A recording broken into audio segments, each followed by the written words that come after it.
12월 한 달 동안은 주님이 오시는 이 성탄 주간을 기념하면서 저희가 4번의 연속된 우리 대림절에 맞는 설교 말씀을 나누고 있습니다. 지난주에는 임마누엘이라 하리라. 그래서 두 가지의 임마누엘의 주제를 함께 다루었죠. 사랑의 임마누엘, 화목의 임마누엘. 우리를 죽기까지 사랑하셔서 오신 그 함께 하시고자 하는 임마누엘.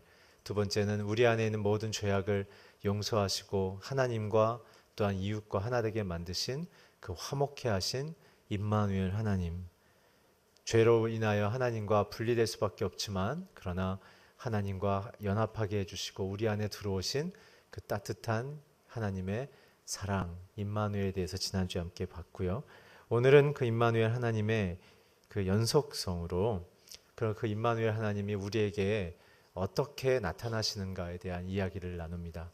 오늘 설교의 말씀은 크게 두 가지의 영역입니다. 첫째는 그 임마누엘 되신 하나님이 우리에게 주시려는 그 나라, 그 회복, 그 생명, 그 희망, 그 위로가 무엇인지 그분의 나라의 특징에 대한 이야기와 두 번째는 그 임마누엘 되신 예수님 하나님께서 과연 우리에게 어떤 이름으로 주어지는가에 대해서 네 가지의 이름을 함께 보겠습니다. 오늘 그래서 그 임마누엘 되신 주님이 우리에게 오시는 그분의 나라 그리고 그분의 네 가지의 이름을 통해서 저와 여러분이 우리에게 생명으로 복으로 들어오신 그 하나님을 더 깊이 이해하고 사랑하며 그 하나님의 은총 가운데 축복을 누리는 저와 여러분이 되기를 주의 이름으로 축복합니다.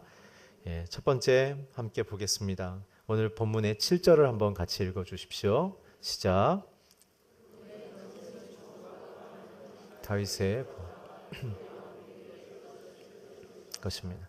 지금부터 영원히 정의로 그것을 경고하여 만군의 여호와의 열정이 이것을 이루실 것이다. 7절이 하나님의 나라에 대한 이야기입니다. 이것이 저와 여러분의 인생에 이루실 하나님의 열심입니다. 오늘 우리가 예수를 믿는다는 것이 무엇입니까?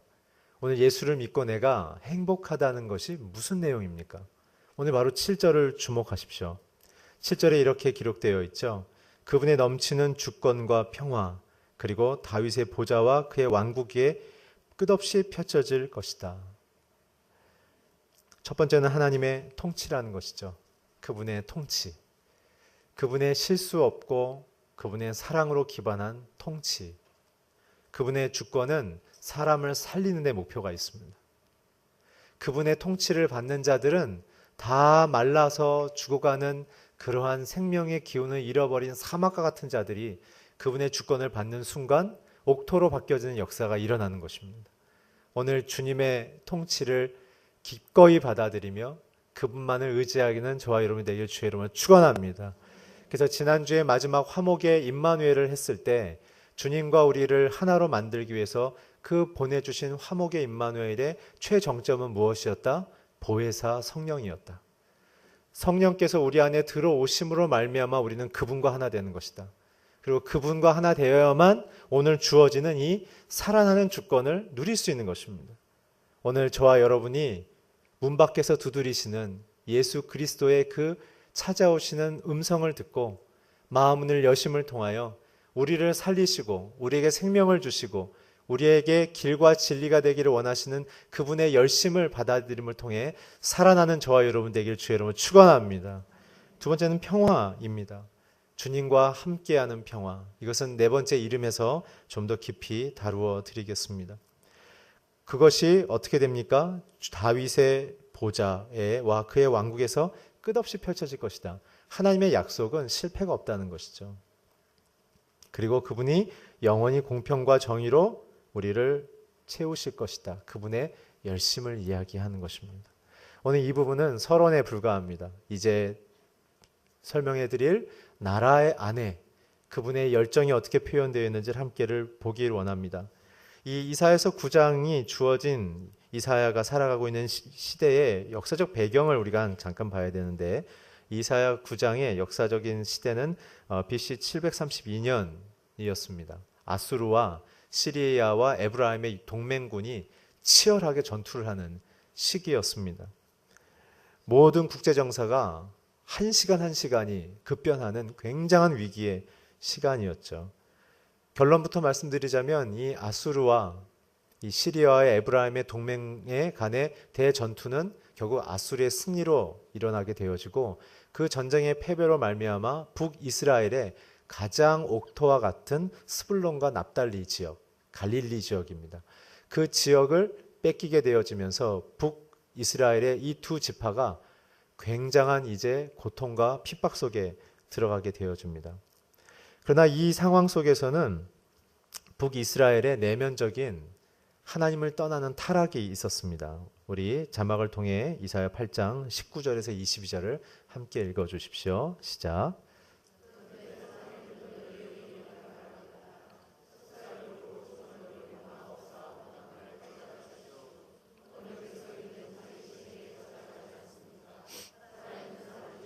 죽은 사람에게 찾아가지 않습니까? 율법과 증거가 다르면 이런 말을 하는 사람은 기필코 동튼 것을 보지 못할 것이다. 그들은 고생하며 배고파하며 이 땅을 봅시다. 그들과 굶주리고 나서 위를 쳐다보고 그들의 왕, 그들의 하나님을 저주할 것이다. 그리고는 땅을 굽어보면 동을 어둠과 고 마침내 그 짙은 어둠 속으로 내쫓길 것이다. 지금 북이스라엘은 두 가지의 큰 문제가 있었습니다. 첫째는 무엇이냐면 하나님을 의지하지 않고 무당들을 쫓아다녔다는 사실이죠. 북이스라엘을 세우신 하나님을 찾지 않고 무당들을 쫓아다니면서 하나님을 잊어버리는 세대였습니다. 두 번째는 어떤 일을 했습니까? 죽은 자들에게, 홀령들에게 점을 치는 세대였던 것이죠. 그런 말미암아 어떻게 그 민족이 타락했습니까? 자신들의 인생과 생명을 지켜주신 하나님, 자기의 민족을 보존하신 하나님을 향하여 고개를 들고 하늘을 향해 하나님을 저주하는, 살아계신다면 어떻게 좀 해보시지 그러십니까? 하나님을 비난하며 저주하는 세대였던 것이죠. 그러면서 땅을 굽어보면서 뭐라고 얘기했습니까? 이 땅에는 어둠과 파멸과 암흑뿐이 없구나 라고 그들은 불평하며 그렇게 스스로 그 어둠의 세력의 지배에 빨려 들어가는, 소망을 잃어버린 세대로 바뀐 것이죠.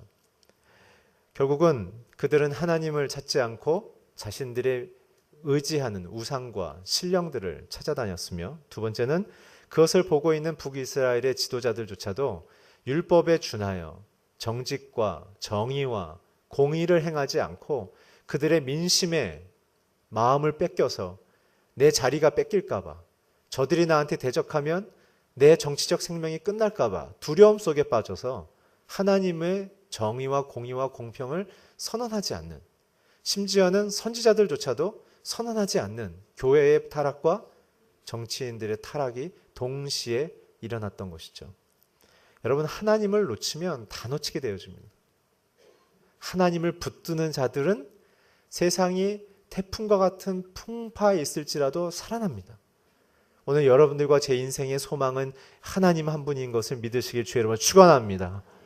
오늘 그렇게 됐을 때 결국은 그들은 아수르의 굉장한 참혹한 패배를 당하고 그들의 모든 스불론과 납달리 지역 두 지파가 다 그들의 속국이 되어져서 굉장한 정치적인 압박과 우상 숭배를 강요당하는 굉장한 치욕을 겪게 되어집니다. 그래서 그 당시에 이사야가 꿈꿨던 것이 바로 이사야 9장 7절 우리가 읽었던 내용입니다. 하나님의 열심이 있음, 하나님의 열심으로 세워지는 그 나라로 우리를 초대해 주십시오. 다윗에게 약속하셨던 하나님의 그 공의와 정의로 우리가 다스림을 받는, 우리가 살아나는, 공평과 평화가 일어나는 그런 나라로 우리를 세워주십시오라고 이사야는 권력자들이나 타락한 기득권층과 종교 지도자한테 요청하지 않고 직접 여호와께 요청했습니다. 주님의 열심으로 우리를 회복시켜 주십시오. 오늘 암흑과 고통과 절망 속에 있는 여러분들의 인생의 현장들이 있으십니까? 사람을 붙잡지 마시고 하나님의 열심으로 나를 살려달라고 하는 주님을 찾는 열심이 있기를 주의 이름으로 축원합니다. 사람을 의지하는 순간 우리는 망합니다. 하나님을 의지하면 우리는 살아납니다. 그것입니다. 그래서 여호와의 열심은 무엇인가? 성경 전체적인 내용을 정리해 보면 하나님의 열심은 이것입니다. 하나님과 깨어진 인간을 살리고 싶다. 구원하고 싶다. 두 번째는 그들을 하나님의 자녀로 명예롭게 만들고 싶다라는 이 두 가지, 구원과 명예로움, 이 두 가지가 여호와의 열심인 것입니다. 오늘 우리는 하나님을 그렇게 열심히 찾고 있습니까? 세상 속에서, 죄악 속에서 우리를 끊임없이 지키기 원하고 그 죄악 속에서 더럽혀지거나 불명예를 당하지 않도록 우리를 지키고 보호하며 의의 길로 인도함을 통해 하나님의 전신갑주를 입혀서 세상의 대안이었고 절망하는 이 세대 속에 우리를 들어 일으키셔서 여호와의 열심, 사람을 사랑하며 공정과 공의로 사람들을 이끌며 그들에게 평화를 주기 원하는 아비의 마음을 전달하는 그러한 자들로 우리를 불러주셨습니다. 오늘 우리가 그런 영예로운 자리로 우리는 부름을 받았다는 것입니다. 사랑하는 성도 여러분, 오늘 주님이 우리를 향하여 열심을 향해 달려오듯 우리도 주님을 향하여 열심히 있게 나아가길 주의 이름으로 축원합니다. 머물러 있지 마십시오. 멍하니 있지 마십시오. 교회에서 예배드리면 모든 것이 다 해결된다는 그러한 착각에 빠지지 마십시오. 여호와를 찾아야 됩니다. 그것이 이사야가 꿈꿨던 것이죠. 그래서 그가 구체적으로 꿈꿨던 것은 뭐냐면 남유다로 남아있는 북이스라엘의 10개의 지파가 합병을 해서 우리가 다시 다윗의 통일왕국처럼 다시 하나로 합쳐서 이 땅을 향한 주님의 그 열심을 품고 나를 살려주고 우리 민족을 살리고 우리가 이 세상을 향하여 행해야 될 그 주님의 열심의 그 부르심 앞에 다시 한번 새 마음으로 일어나지 아니하면 이 나라는 희망이 없다. 그것이 이사야의 외침인 것입니다. 사랑하는 성도 여러분, 이것이 저와 여러분의 개인을 향한 하나님의 회복의 메시지이자 이 시대 속에 교회를 향한 하나님의 메시지인 것을 믿으시길 주의 이름으로 축원합니다. 오늘 우리는 우리의 자리로 돌아가야 합니다. 그것이 축복의 자리입니다. 거기가 주님이 있는 자리입니다. 그것이 우리가 있어야 할 생명의 자리인 것입니다. 계속해서 1절과 2절을 같이 읽어보겠습니다. 시작. 그러나 고통을 겪고 있는 사람들에게 어둠은 이제 사라졌다. 전에는 그가 스불론 땅과 납달리 땅이 모욕당하도록 내버려뒀지만 이후로는 바닷길과 요단강 저편의 땅과 이방 사람들이 사는 갈릴리를 영광스럽게 하셨다. 어둠 속에서 걷던 백성이 큰 빛을 보았고 죽음의 그림자가 드리운 땅에 사는 사람들 위에 빛이 임했다. 이제 이사야를 통해 던져지는 그 메시지가 무엇인가? 그것은 역설적인 메시지입니다. 우리가 아까 잠깐 읽은 것처럼 이사야서 8장 19절에서 22절의 내용은 어둠과 암흑이 있는 하나님을 떠난 세대이기 때문에 그러한 고통 속에 살게 되어지지만 그러나 오늘 주님께로 돌아갈 수 있는 그 시작점이 바로 그 어둠과 암흑이라는 사실을 주님이 말씀하시는 것입니다. 이것은 잘 이해하셔야 합니다. 주님이 우리를 고통 속에 넣었다가 뺀다는 의미가 아니라 우리가 고통과 암흑 속에 들어가서 하나님께 등을 진다 할지라도 주님은 여호와의 열심으로 우리를 끝까지 붙잡고 우리를 또다시 기회를 주신다는 이야기입니다. 그래서 야곱의 하나님을 기억하셔야 합니다. 야곱이 끊임없이 하나님을 배신하고 도망가고 자기의 탐욕과 명예욕과 성취욕으로 하나님을 배신하며 살아갔던 축복의 자리를 떠났던 그러한 마음으로 살아갔지만 주님은 어떻게 하셨습니까? 그의 인생에 평생 동안 사랑의 추적자로 그의 등 뒤에 서 계셨고 그의 옆에 서 계셨고 저는 다리 옆에서 그를 안아주셨고 그들의 가문의 자녀들의 수치 속에서도 주님은 그 야곱의 가문을 날개 품으로 품어주시며 그들의 12의 자녀를 하나님의 12의 지파의 이름으로 받아주시는 그의 불명예스러운 인생을 명예롭게 받아주시는 그 끝없는 사랑의 추적자 하나님. 오늘 우리에게 소망이 있다면 주님의 이 끊임없는 사랑에 추적하시는 그 열심인 것입니다. 오늘 저와 여러분의 인생 속에 혹시 하나님이 이 내 안에 있는 어둠과 암흑을 보시면 나를 포기하지 않을까라는 생각을 갖는다면 그 생각으로부터 나오십시오. 그것은 주님이 주시는 생각이 아닙니다.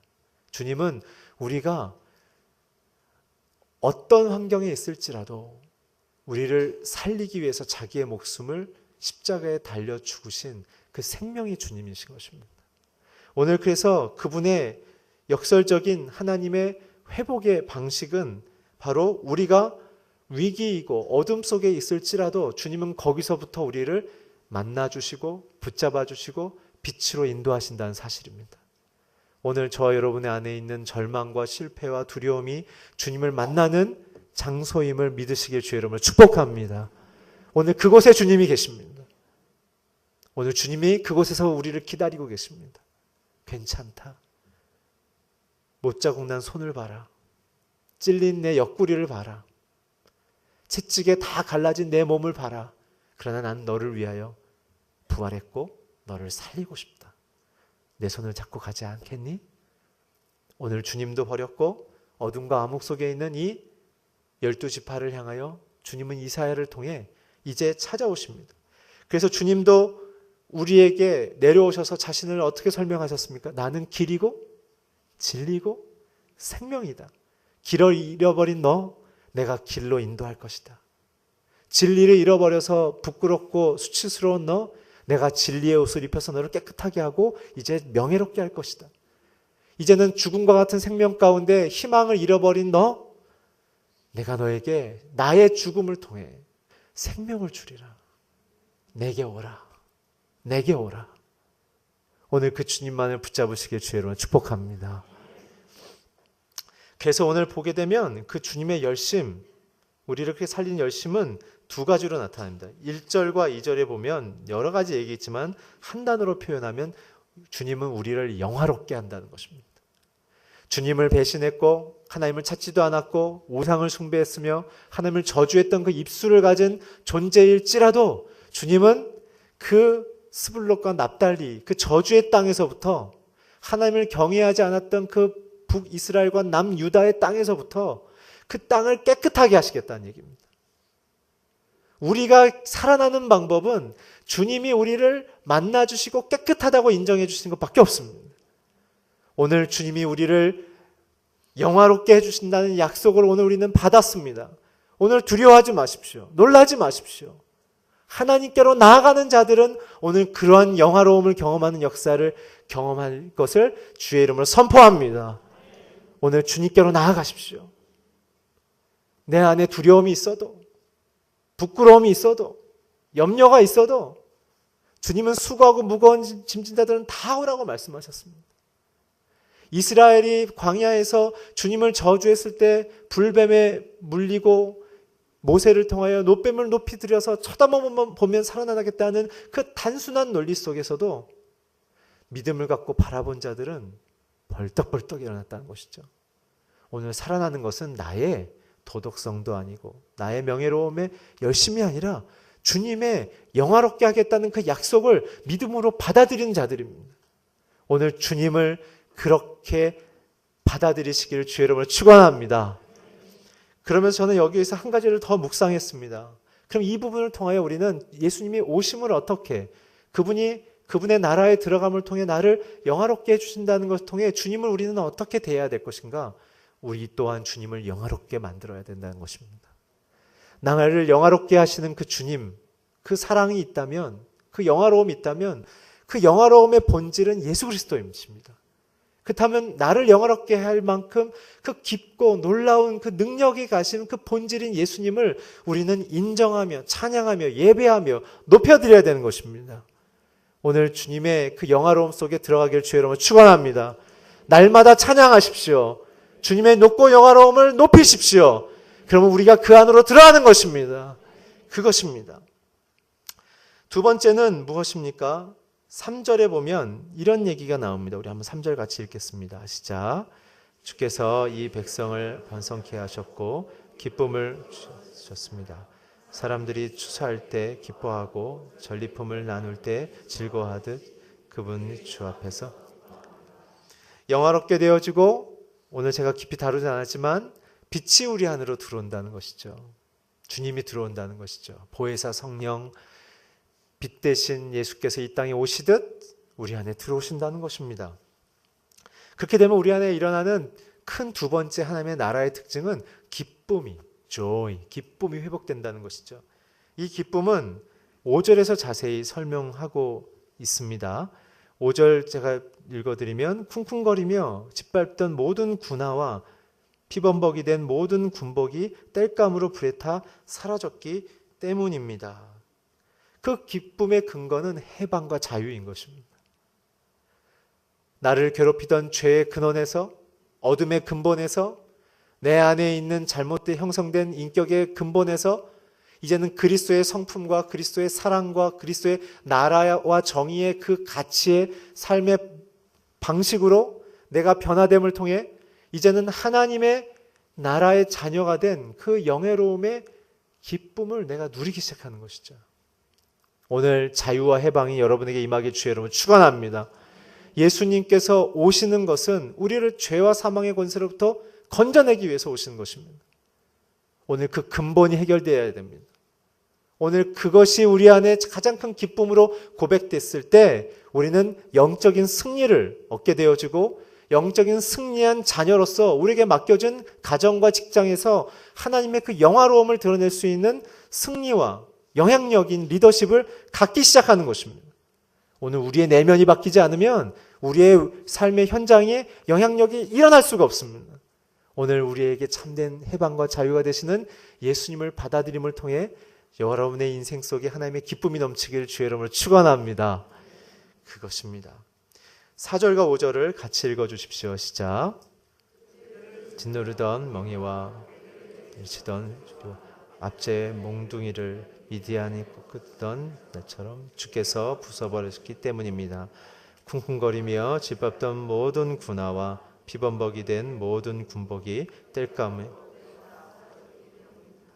여기서 주목하셔야 될 것은 무엇이냐면 이 4절과 5절이 사실은 메시아 사역을 표현하는 것입니다. 이 메시아 사역, 특별히 여기서 재밌는 것은요, 미디안을 꺾으시던 날처럼 이라는 굉장히 역사적인 사건이 나온다는 것이죠. 이 미디안을 꺾는 날은 무엇입니까? 바로 기드온과 300의 용사들을 말하는 것입니다. 왜 이사야가 기드온을 언급을 했을까요? 그것은 무엇이냐면 이 미디안의 날, 기드온의 시대의 이 사사 중에 하나인 기드온을 굉장히 지칭한 이유는 무엇이냐면 잠시 후에 한번 다루겠지만 지금 세상의 왕과 하나님의 나라의 왕, 특별히 이스라엘이 이해할 수 있는 하나님의 나라의 최초의 왕의 대상은 기드온이었다는 것을 상기시키는 것입니다. 사사기 8장과 7, 8, 9장을 보면 기드온이 그 전쟁에서 13만 5천 명을 300명으로 이기는 전쟁을 마치자 수많은 이스라엘 사람들이 왕으로 추대하려고 하죠. 그랬을 때 어떻게 했습니까? 기드온은 이렇게 이야기합니다. 나는 너희를 다스리지 않을 것이다. 우리를 오직 다스릴 수 있는 분은 여호와 한 분뿐이 없다. 오늘 이사야가 꿈꾸는 것, 세상의 리더들을 통해 보여지는 또 혹은 타락한 이스라엘의 리더들을 통해 보여지는 이 열왕기 속에 가득한 이 탐욕과 저주와 실패의 모습들을 꺾고 이길 수 있는 이제 그 궁극적인 메시아가 올 것이라는 이야기를 선언하는 것입니다. 이스라엘이 지금 겪고 있는 실제적인 정치적, 사회적인 이 압박과 위협과 두려움 그리고 미래에 대한 이 절망 속에서 이젠 사람의 손으로 세워지지 않고 사람의 손으로 회복과 자유가 일어나지 않는 하나님이 직접 일으키는 나라가 우리 가운데로 올 것이다. 그것을 기드온이 벌써 얘기하고 있지 않았느냐라고 얘기하는 것이죠. 저희는 오늘 이 시대를 살아가면서 우리가 갖고 있는 신앙 중에 분명한 이 부분을 더욱더 하나님 앞에 고백하며 외쳐야 합니다. 저와 여러분은 하나님의 나라에 속한 백성입니다. 그리고 그분이 기뻐하시는 것을 나의 기쁨과 명예로 알고 온전히 그것을 추구하며 살아갈 때 그런 자들을 성경에서는 성도라고 부르는 것입니다. 교회에 왔기 때문에 성도가 아니라 예수의 참 사랑을 기뻐하고 감격하며 그분의 성품과 뜻을 온전히 따라 살기로 결정하는 자들을 성도라고 부르는 것입니다. 그렇기 때문에 바울이 우리를 향하여 끊임없이 두렵고 떨림으로 너희들의 구원을 이루어 나가라고 부탁한 것입니다. 우리의 오늘 말 한마디, 우리의 오늘의 인격의 표현, 우리의 의사결정, 우리의 생각과 가치의 내용이 정말 하나님이 기뻐하시는 그 하나님의 아들, 잠시 후에 보게 될 그 아기의 손에 쥐어줌을 통해 들어온 하나님으로 세워지는 그 나라의 선언이 정말 우리 안에 이루어지고 있는가를 살피란 얘기인 것입니다.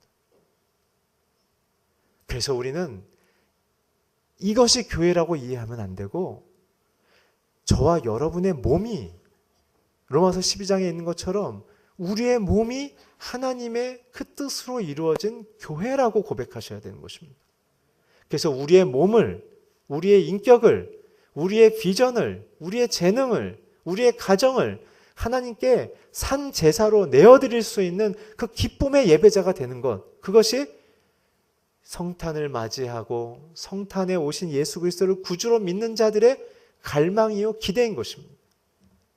그분이 임하는 곳에 영화로움이 있으며 그분이 임하는 곳에 빛이 있으며 그분이 임하는 곳에 기쁨이 임하는 것을 우리가 정말 믿음으로 고백하며 그것이 내 개인의 삶이 되기를 희망하며 내 가정이 되기를 희망하며 내가 가는 곳마다 그것이 드러나서 이 대한민국이 그렇게 바뀌기를 희망하는 자들, 그것이 성탄을 맞이하며 예수를 경험한 자들, 주로 모시고 사는 자들의 신앙이라는 것입니다. 그래서 이사야는 기드온을 등장시킨 것입니다.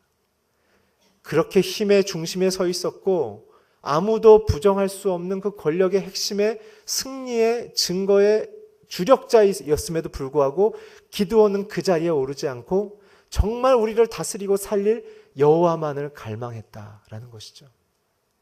오늘 저와 여러분의 영혼의 중심에 그 예수, 그 여호와가 임하고 계심을 고백하고 그 주님과 동행하시길 주의 이름으로 축원합니다.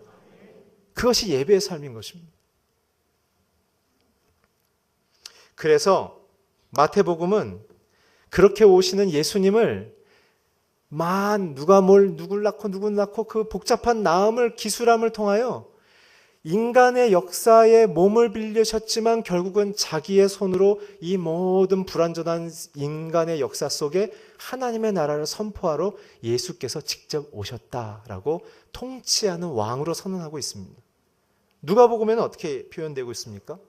누가복음에서는 누가가 하나님의 나라를 선언하지 않고 누가복음 4장 18절에 예수께서 직접 회당에서 자신의 메시아의 직분인 이사야서 61장을 선언하는 것을 기록함을 통해 세상의 권력자와 세상의 방식이 아니라 예수의 성육신의 방식으로 자신의 낮아지시는 방식으로 이 땅을 살리겠다라는 주님의 선언이 일어나는 것이죠. 그렇다면 그분은 어떤 방식으로 이 땅에 오셨습니까?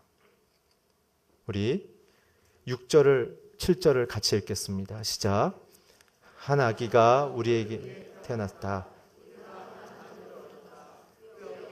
주권이 있고 그의 이름은 기묘자, 모사, 전능하신 하나님. 네, 6절까지만 읽겠습니다. 너무나 놀라운 사실은 진짜 온 우주에 왕이 오시는데 그 왕은 아기의 모습으로 왔다는 사실이에요. 성경에 하나님이 우리에게 보여주시는 그분의 존재는 굉장히 세상의 방식과 역설적입니다. 진정한 힘의 본질이고 그 최상치의 하나님께서 인류의 역사 속에 가장 힘이 없는 상태로 나타나셨어요. 아기, 돌봄을 받아야 될 상태. 왜 이렇게 나타나셨을까요? 세상의 왕과 아기인 참된 왕의 내용을 세 가지만 비교해보면 이런 것입니다. 세상의 왕은 권력의 힘을 통해 자신의 위치를 지키려고 합니다. 그래서 많은 희생을 각오하죠. 그래서 항상 적재다를 줍니다. 자기를 항상 우월하게 만들고 많은 사람을 열등하게 만드는 것이죠. 그러나 예수님은 어떻게 합니까? 예수님은 자신을 낮은 곳으로 내려보내시고 우리를 하나님의 자녀로 높이시려는 것입니다. 그래서 그분은 권력이 아니라 권위로 내려오시는 것이죠.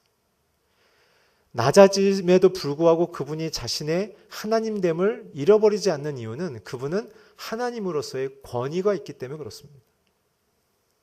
그분 본질 자체가 우리의 피조 세계나 피조의 역사 속을 어느 힘을 다 합쳐도 그분과 견줄 수 없는 완벽한 하나님이시기 때문에 그분은 자기를 낮추시는 거죠. 두 번째는 어떤 것입니까? 세상의 왕들은 탐욕을 통해 살아가죠. 더 많은 것을 확보해서 힘을 얻으려고 합니다. 더 많은 것을 소유해서 경쟁자의 경쟁력을 떨어뜨리죠. 그러나 하나님께서는 어떻게 하십니까? 그분은 약속을 지켜가시는 방식으로 우리에게 다가오십니다. 그 약속이 무엇입니까? 자신의 몸을 희생제물로 내어주기로 결정하는 것입니다. 자기 포기죠. 이사야서에 뭐라고 얘기합니까? 다음 주에 나올 이야기이기도 하지만 이사야서는 그분이 도살장에 끌려가는 어린 양으로 자신을 죽이시는 방식으로 나아감을 보이시고 그 약속을 선언하시고 이루어 가시죠. 그래서 우리에게 어떤 것도 빼앗아 가거나 우리에게 어떠한 도움을 요구하지 않으십니다. 그분은 스스로 자기를 낮추시는 방식으로. 마지막 세 번째는 무엇입니까? 세상의 왕들은 정복과 지배를 통해 자신의 왕국을 유지해 가지만 하나님의 나라는 섬김과 화해를 통해서 자신의 나라를 이루어 가십니다. 그렇기 때문에 하나님의 아들 그 예수는 힘있게 오게 되면 사람들이 세상의 왕과 똑같이 여겨서 두려움의 대상으로, 내가 그분의 지배의 대상으로, 또 무엇인가를 또 내가 희생당해야 될 것인가에 대한 그 아픔의 역사로 그분을 받아들일 것을 아시기에 하나님은 자신을 아기의 모습으로 나타나신 것이죠. 그래서 알몸인 아기로 오셨다가 십자가에서 알몸인 화목제물 예수로 피를 다 흘리시면서 돌아가셨던 것입니다. 예수께서 오시는 그 탄생의 장면을 보면 가장 따뜻하고 가장 깨끗해야 될 그 출생의 막 직후에 예수께서 누이셨던 그 구유, 탯줄을 잘라서 무엇으로 묶었는지는 모르겠지만 그 장소는 마구간이었다는 것이죠. 그 구유는 우리나라처럼 나무가 아니라 중동 지역의 구유는 돌입니다. 구유가 뭐 하는 겁니까? 양과 소와 염소들이 먹이를 먹는 장소죠. 그 구유에는 당연히 그렇기 때문에 양과 염소와 소의 침이, 그리고 그들이 먹다 내뱉은 그 풀에 되새김질한 그 찌꺼기들이 가득했다는 것이죠. 감염의 위험이 최극상치였지만 그 추운 냉한 기운이 가득 올라오는 돌 위에 모포함만 깔고 누웠던 신생아였지만 주님은 동방박사들로부터 경배를 받으시고 하나님의 약속대로 큰 별이 그의 탄생을 이야기하며 그 작은 아이가 태어났을 때 로마와 수많은 왕들이 소동하며 요란하게 했던 그 아이의 울음소리로 세상은 발칵 뒤집혔던 그 권위의 결정체였다는 것입니다. 오늘 주님은 그렇기 때문에 우리를 위협하거나 우리를 두렵게 하거나 우리의 군림하시기에 오신 것이 아니라 우리를 살리기에 오셨다는 사실입니다. 오늘 그 친절한 주님을 우리가 마음속으로 깊이 받아들이시길 바랍니다. 그분의 이름이 네 가지가 있습니다. 짧게 보겠습니다. 첫째는 기묘자라는 것이죠. 기묘자라는 것은 무엇입니까? 그것은 환상적인 지혜자라는 것입니다. 기묘, 묘사, 모사라는 뜻은 환상적인 지혜자라는 것입니다. 펠레 요에츠라는 히브리 단어인데요. 아마 축구선수 펠레가 이걸 따서 지은 것 같아요. 펠레 요헤츠라는 단어입니다. 이것은 무엇이냐면 방금 제가 여태까지 말씀드린 것처럼 인간들의 죄의 역사 속에서 태어나셨지만, 그리고 약한 아기로 태어나셨지만, 갈릴리 지역에서 정치적인, 학문적인 또는 사회적인 주목을 받을 수 없는 낮은 사회, 불과 500명밖에 살지 않은 그 갈릴리 지역에서 복음을 전파하시고 사람들을 돌봤던 지극히 겸손한 하나님의 모습으로 있었지만, 결국 그 예수님의 사랑과 겸손의 삶은 로마를 흔드는, 유럽을 흔드는, 유대인들을 뒤흔드는 굉장한 영향력을 주었다는 것이죠. 결국 무엇입니까? 우리의 신앙의 내용, 그리고 진짜 건강한 국가와 가정의 내용은 힘과 구조와 위치가 아니라는 것입니다. 내용이란 것입니다. 내용. 뭘 갖고 사느냐? 결국 사람을 살리는 참된 겸손과 사람에게 진짜 필요한 것을 공급할 수 있는 그 지혜, 그 근본은 하나님이 우리의 생명이라는 그 삶의 내용을 풀어낼 수 있는, 사랑하며 낮아질 수 있는 성도들의 예배하는 삶이 사회와 가정에서 일어나야 된다는 사실입니다. 그것을 본을 보이시기 위해서 예수께서 이렇게 살아주신 것이죠. 두 번째는 무엇입니까? 전능하신 하나님이란 것입니다. Almighty God, 엘샤다이. 이 전능하신 하나님은 무엇입니까? 구약에 나타나는 하나님의 큰 특징 중에 하나죠. 근데 결국은 이곳에서 나타나는 전능하신 하나님은 인간들이 망쳐놓은 역사, 탐욕과 지배욕과 권력력으로 수많은 사람을 불행하게 만들고 하나님을 부정하게 만드는 이 세상 속에 하나님은 그래도 회복시키실 거라는 겁니다. 인간이 아무리 역사를 망가뜨려도 하나님은 회복시키실 수 있다. 이게 이사야가 외치는 전능하신 하나님이십니다. 정치적 논리가 아니라, 사회적인 보장이 아니라, 지혜로운 학식이 있는 엘리트들이 아니라 그 모든 자원을 사용하시는 하나님, 그리고 오히려 그런 자원이 아니어도 하나님을 경외하는 수많은 구루터기 같은 사람들의 삶과 가정과 고백과 인격과 하나님의 예배하는 사회적 태도를 통해 하나님은 이 역사를 회복시키실 수 있다. 이게 전능하신 하나님이십니다. 그래서 주님이 이 땅에 오신 것입니다. 그래서 우리와 함께 하신 것입니다. 우리의 눈물과 아픔과 애곡을 다 씻어주신 것입니다. 그래서 히브리서 기자는 그 이 땅에 오신 아기 예수를 우리를 체휼하신 메시아다라고 얘기하지 않습니까? 체휼했다는 뜻은 여러분이 잘 아시는 것처럼 몸으로 다 겪어봤다. 그래서 깊이 다 이해하고 있다. 전능하신 하나님은 큰 소리 뻥뻥 치는 것이 아니라 우리의 눈물, 우리의 죄악, 우리의 어둠의 본질이 어디서부터 왔고 왜 생겼는지를 다 이해하심을 통해 우리를 위로하시고 우리를 싸매어 주시고 우리를 하나님의 그 평안의 빛으로, 화평의 빛으로, 기쁨의 샘으로 인도하기 원하시는 분이십니다. 오늘 그 전능하신 하나님과 동행하시길 주의 이름으로 축원합니다. 마지막으로 무엇입니까? 평화의 왕이라고 했습니다. 그 평화의 왕은 누굽니까? 바로 예수 그리스도, 그분이시죠.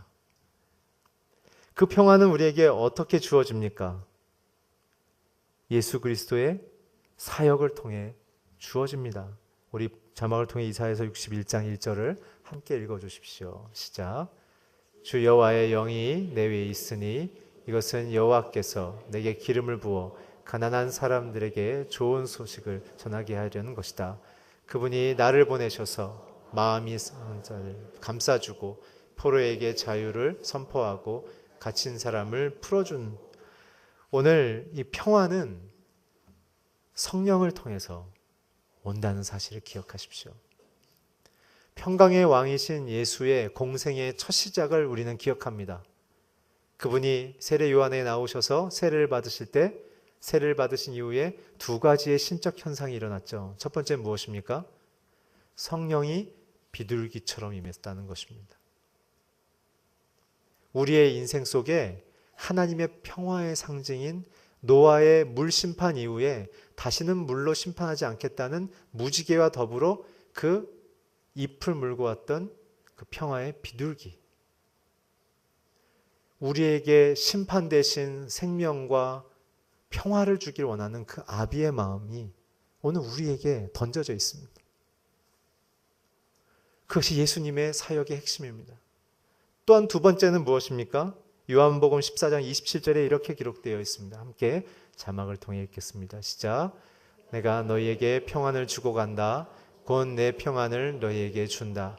내가 주는 평안은 세상이 주는 것과 같지 않다. 너희는 마음에 근심하지 말고 두려워하지 말라. 예수님을 거부하고 예수님이 죽으시고 자신들의 바램을 채워주지 못하는 믿음 없는 제자들 앞에서 주께서 던지시는 메시지, 평안해라. 두려워 말며 근심하지 말라.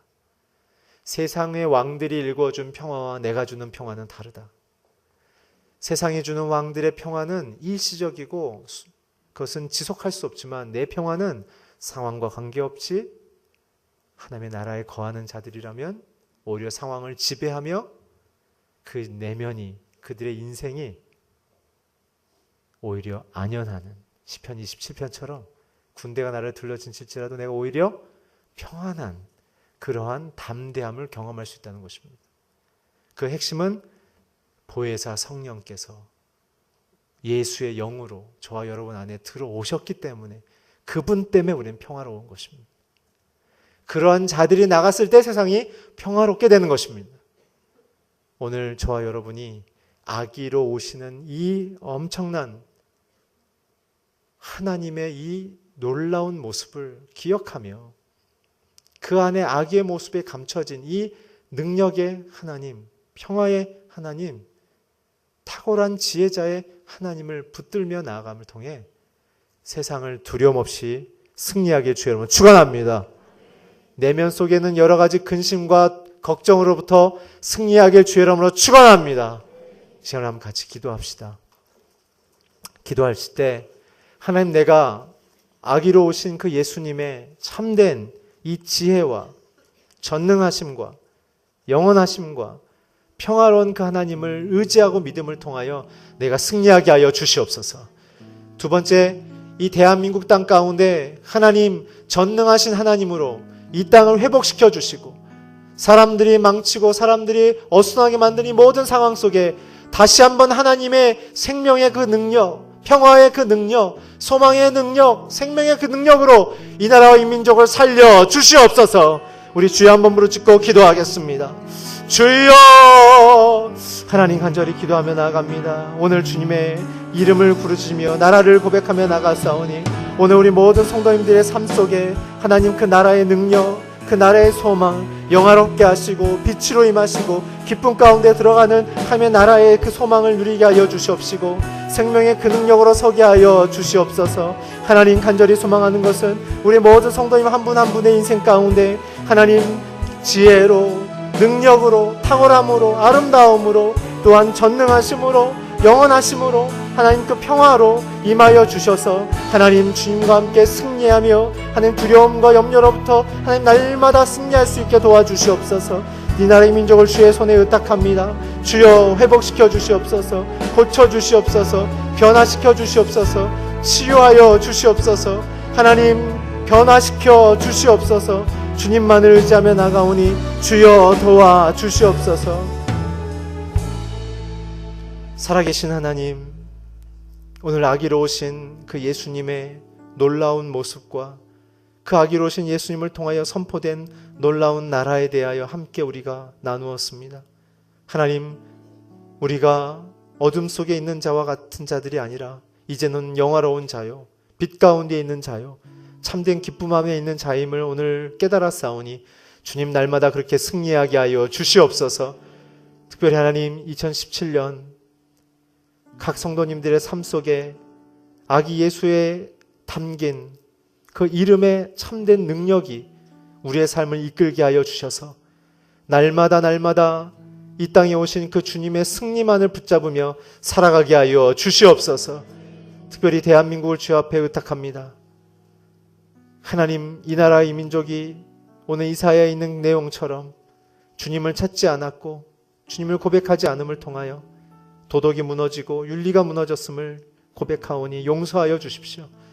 하나님, 주님을 경외하는 자들부터 함께 기도하며 주님을 의지하며 나아가고 주님을 선언하며 나아갈 때 이 땅의 눈물, 이 땅의 상처, 이 땅의 상실감과 자괴감들을 우리가 싸매어주며 위로함을 통하여 오늘 아기 예수로 오신 참된 겸손하신 왕, 사랑과 생명을 주기 원하시는 그 예수의 정신으로 우리가 세상 가운데 주님을 드러내도록 하나님 우리를 사용하여 주시옵소서. 이 나라를 주의 손에 의탁하오니 회복시켜 주시옵소서. 감사드리고 예수님의 이름으로 기도드렸습니다. 아멘.